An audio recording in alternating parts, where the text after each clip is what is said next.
In the beginning, Doomguy was ordered by his CEO to fire on a group of armed, protesting civilians. This didn't sit well with Doomguy, so he told his CEO that he had a better idea. Pissing all over his CEO.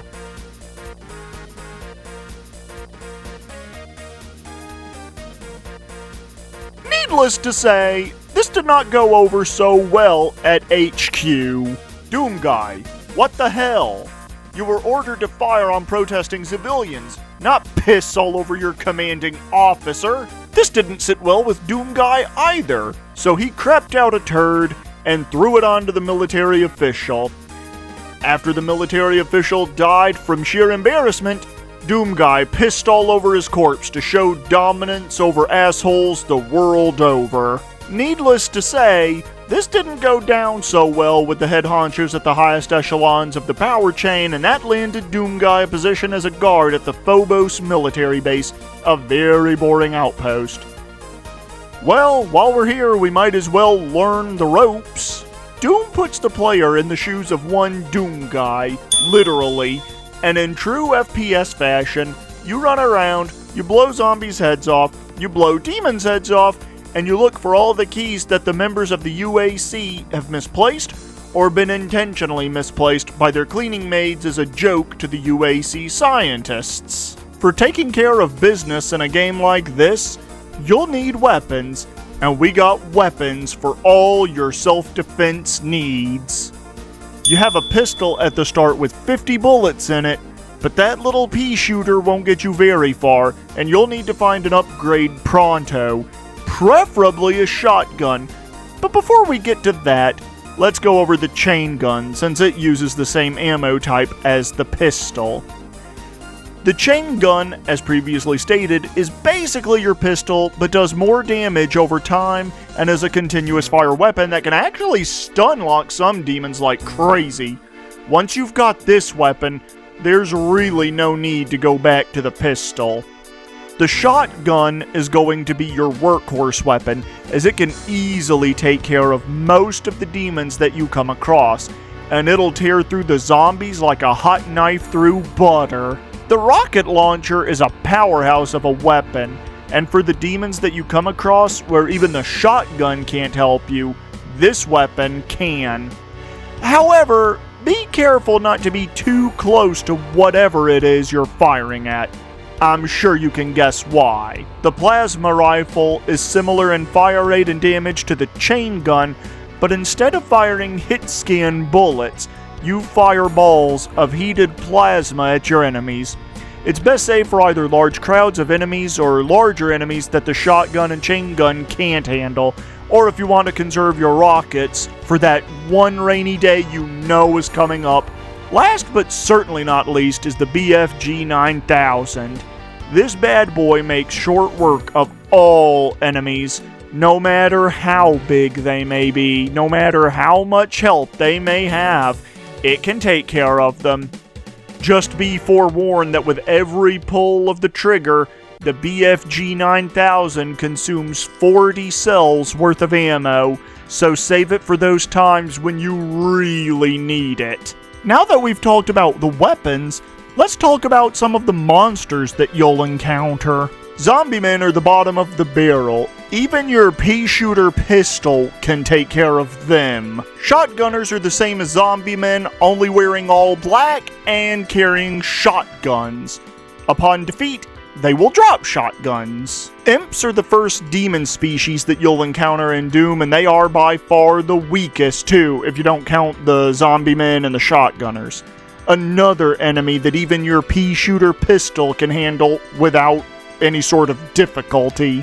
Pinkies and Spectres are up next, and for them, you're going to want at least a shotgun, but due to how fast they approach you, it would be better to have a chain gun handy to keep them at a distance and slow them down to kill them. Barons of Hell are the end boss of Doom's first episode, and they are by far the strongest common enemy you'll face in Doom. Cacodemons may look cute from a distance and resemble a Dungeons & Dragons beholder, but watch out. They can fly and shoot projectiles that can lay on the pain really fast. Lost Souls charge at whatever they're attacking, and they ain't picky at attacking anyone and anything either. They'll turn on their fellow demons in a heartbeat just as easily as they'll attack you. Cyber demons are hulking behemoths armed with a rocket launcher, and they will teach you what fear really is. They have the highest health of any demon across the classic Doom games. Spider Masterminds are the leaders of Hell's Invasion Force, and they're armed with a chain gun that can mow you down in mere seconds. This is the one demon that the BFG 9000 feels like it was tailor-made for. Doom has 4 episodes, and each one follows a different theme than the others. Knee Deep in the Dead has the player seeing Doomguy go through the Phobos moon base to see just what it was that happened to his fellow Doom Marines. The Shores of Hell has the player taking Doomguy through the Deimos moon base, which has portions of tech from Knee Deep in the Dead and foreshadowing the theme you'll see in Episode 3, Inferno, which is based entirely around a hellish theme.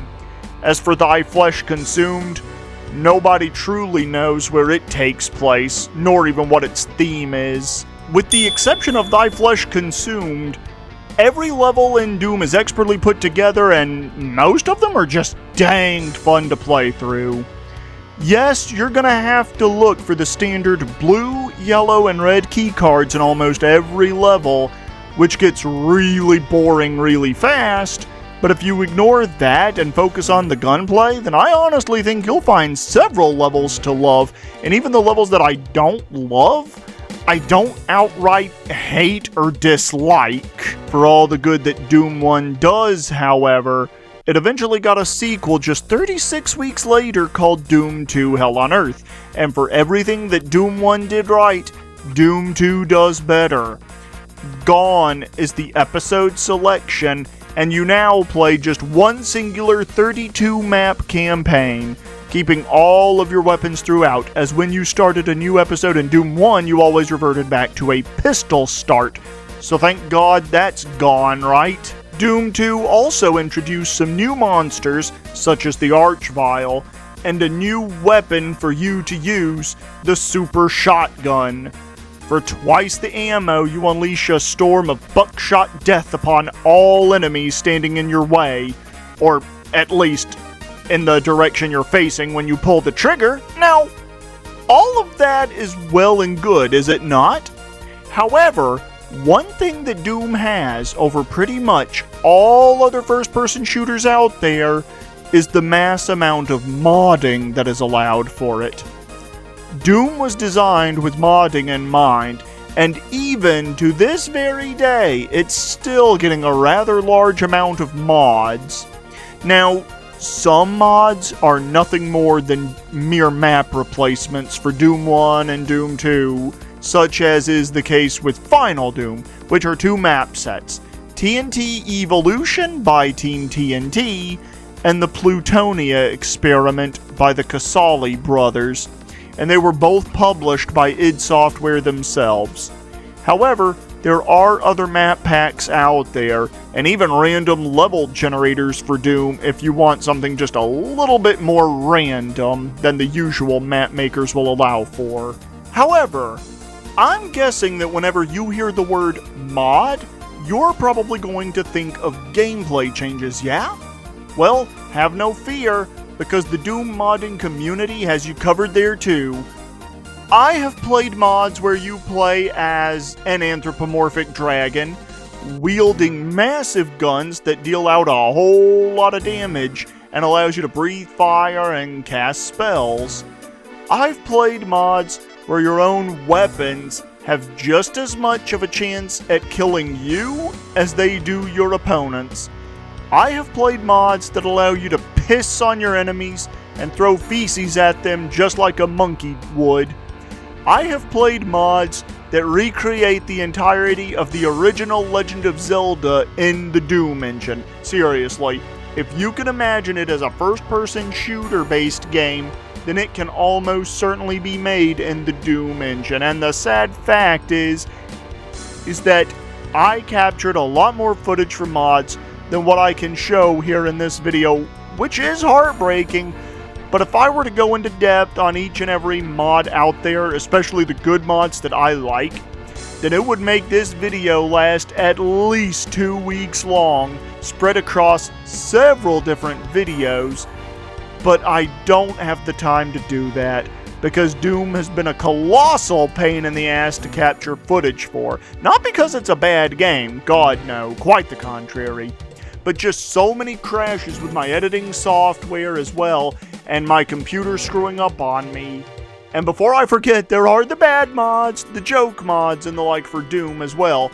But most of the mods that I've seen so far tend to be good. You can buy the classic Doom games on Steam and GOG.com if you would like to support the current IP holders. But what if you didn't want to do that? Well, believe it or not, the Doom community has taken care of that too. With 2 WAD files, namely Free Doom Phase 1 and Free Doom Phase 2, you can get the joys of fresh fan-made content that doesn't infringe on id Software stuff, and it's completely legal too, and it plays similarly to Doom. Just download a source port like GZ Doom or whatever, the Free Doom Phase 1 and 2 WAD files, and you're good to go, bro. I wanted this review to be a bit more in-depth than what it was, folks, but let me tell you, with all the problems that I've had trying to cover classic Doom, and the fact that I'm getting burned out on it and am ready to move on to my next project, Devil Children Red Book and Black Book, I needed to hurry up and get this review out faster than I would have liked. I hope I have sold you on the classic Doom games. Maybe you'll be the next John Romero and or Sandy Peterson, and you'll make great mods with the Doom engine and go on to create your own games eventually. This has been Pergasus, signing out.